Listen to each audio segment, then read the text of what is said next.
కొంచెం వెదర్ మారంగానే మనకు common experience ఏంటంటే కాస్త జలుబు, కొంచెం జ్వరం, కొద్దిగా లైట్‌గా ఫీవరిష్‌గా ఉండడం, కాస్త గొంతులో గరగరగా అనిపించడం, గొంతులో ఇచ్చింగ్ సెన్సేషను, అనీజీనెస్, గొంతు నొప్పి ఇవన్నీ common. These are common symptoms. కంగారు పడి యాంటీబయాటిక్స్ మాత్రం స్టార్ట్ చేయకండి. యాంటీబయాటిక్స్ అలా అలా మన ఇష్టం వచ్చినట్టు వాడేయకూడదు.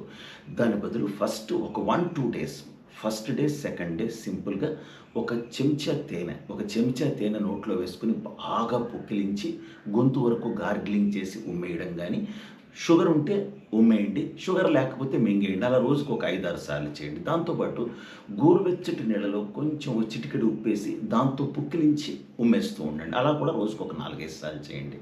దాంతో పాటు జలుబు, గొంతు నొప్పి, కొద్దిగా జ్వరం ఉంటే సినరెస్ట్ టాబ్లెట్ రోజుకి 3 సార్లు వేసుకోవచ్చు. దాంతో పాటు బెనడ్రిల్ కాఫ్ ఫార్ములా